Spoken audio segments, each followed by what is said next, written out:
Cum să trăiești cu conștiința vie?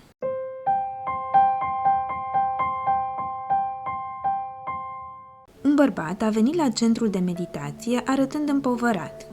Instructorul l-a întrebat: "Cu ce te pot ajuta?" Omul a răspuns: "Nu sunt deloc fericit. Ce ar trebui să fac?"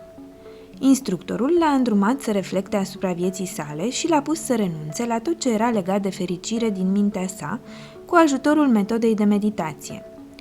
Momentele când el a fost fericit, momentele când a fost nefericit, toate astea. Câteva zile mai târziu, fața bărbatului s-a luminat. Instructorul l-a întrebat: "Cum este fericirea ta acum?" Bărbatul a răspuns: "Este foarte interesant. Pe măsură ce am aruncat toate mințile despre fericire, pur și simplu am devenit fericit fără să vreau să fiu fericit." Instructorul a zâmbit și a spus: "Mă bucur să aud asta." Bărbatul a venit din nou la centrul de meditație, de data aceasta cu îngrijorări legate de relațiile sale cu oamenii. Omul a spus: "Simt că sunt prea preocupat de menținerea unor relații bune încât mă epuizez. Ce ar trebui să fac?" Instructorul l-a îndrumat să reflecte asupra relațiilor pe care le-a avut de-a lungul vieții sale, ce anume l-a determinat să fie prea precaut în menținerea unor relații bune. Apoi l-a îndrumat să arunce ceea ce a reflectat cu ajutorul metodei de meditație. După câteva zile, fața bărbatului s-a luminat din nou. Instructorul l-a întrebat: "Cum merg problemele tale cu relațiile?" Bărbatul a răspuns: "Acum am încetat să mă mai fixez pe ideea de a avea relații bune cu ceilalți.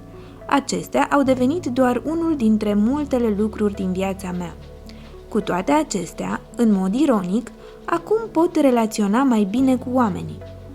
Instructorul a zâmbit și a spus: "Mă bucur să aud asta." Bărbatul a devenit curios să afle cum funcționează. Cum se face că atunci când el descarcă mintea sa despre anumite probleme, acestea se rezolvă? Instructorul i-a explicat: "Toate problemele pe care tu le ai provin din sentimentul tău de inferioritate. Această inferioritate nu este adevărata ta minte, ci o minte care a fost creată în timpul vieții. Este ceva la care noi trebuie să renunțăm în loc să încercăm să o satisfacem." Bărbatul a întrebat din nou, curiozitatea sa fiind încă nesatisfăcută: "Dar nu este viața despre a avea vise, ambiții și realizându-le cât suntem în viață?" Instructorul a răspuns: "Așa cum noi ne întrebăm uneori, noi mâncăm pentru a trăi sau trăim pentru a mânca? În cele din urmă, noi trăim pentru a trăi cu adevărat. Noi am fost născuți în această lume pentru a ne recupera originea noastră, nu pentru a fi fericiți sau a avea relații bune. Acestea sunt pur și simplu niște lucruri prin care noi trecem în viața noastră. O persoană căreia îi lipsește iubirea caută iubire, iar o persoană căreia îi lipsesc banii aleargă după bani. Cei fără putere caută puterea, iar cel al cărui orgoliu i-a fost rănit încearcă să-și refacă mândria. În momentul în care ești atașat de ceva, conștiința ta este prinsă în acest corp.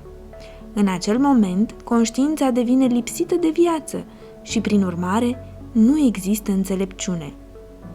Aruncând și eliminând ceea de ce ești atașat, conștiința ta, care era blocată, devine eliberată și se extinde către infinitul univers. Acesta este momentul când conștiința ta revine la viață și trăiește. Noi putem învăța de la natură cum să lăsăm adevărata conștiință să trăiască. Bucură-te de tine însuți, dă tot ce ai mai bun din tine și nu avea regrete despre rezultat." Bărbatul s-a trezit brusc, foarte motivat să arunce mai multe minți.